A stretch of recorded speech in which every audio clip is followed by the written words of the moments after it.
And returning now to one of our top stories tonight. Ukrainian President Volodymyr Zelenskyy, along with European leaders, met with President Trump at the White House as they look for a path forward on ending Russia's war in Ukraine. One of the main issues, a peace deal that includes security guarantees. Zelenskyy and other leaders want that to ensure Russia will not launch another attack in the future. And President Trump addressed how Russian President Vladimir Putin responded to that issue during their summit in Alaska on Friday. Take a listen. The Alaska summit reinforced my belief that while difficult, peace is within reach, and I believe that in a very significant step, President Putin agreed that Russia would accept security guarantees for Ukraine.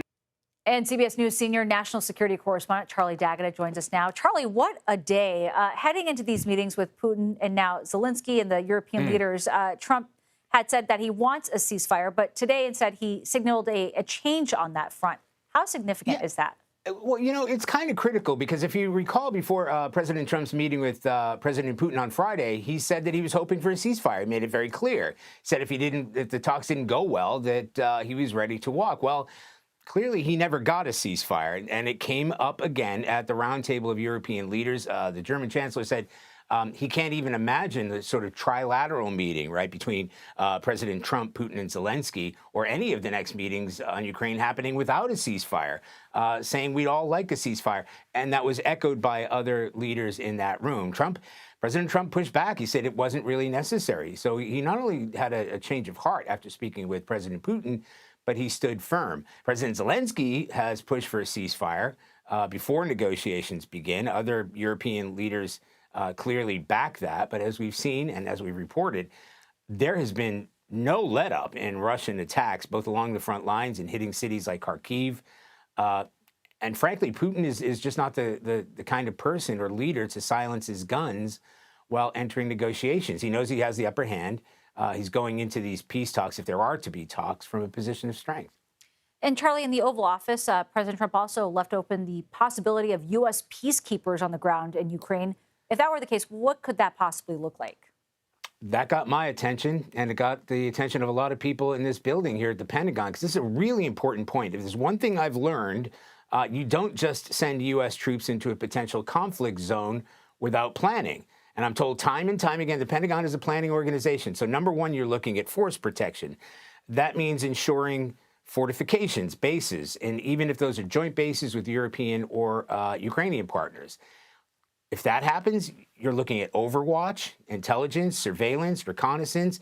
It might mean medical evacuations if forces are to come into what they call a kinetic environment or a conflict or they're under threat.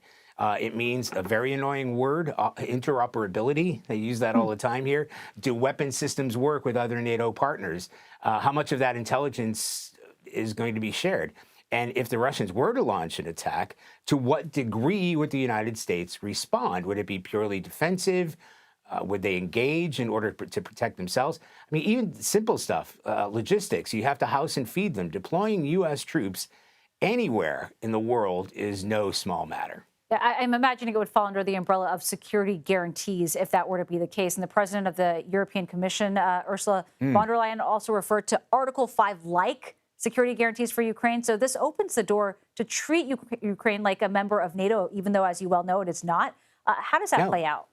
Well, this is really tricky. Article 5 means an attack on one would be treated like an attack on all, which we saw after the attacks in 9/11. So you have to begin to look at troop force, what that would look like, the number of peacekeepers, how they would interact, what would happen if they were to come under attack. And these are big countries with advanced resources, United Kingdom, France, Germany. And you have to, once again, consider the rules of engagement if the peacekeepers are there to provide security for Ukraine in any meaningful way. Charlie D'Agata, always a treat to be able to talk to you about all this. Thank you very much for being with us. Thank you.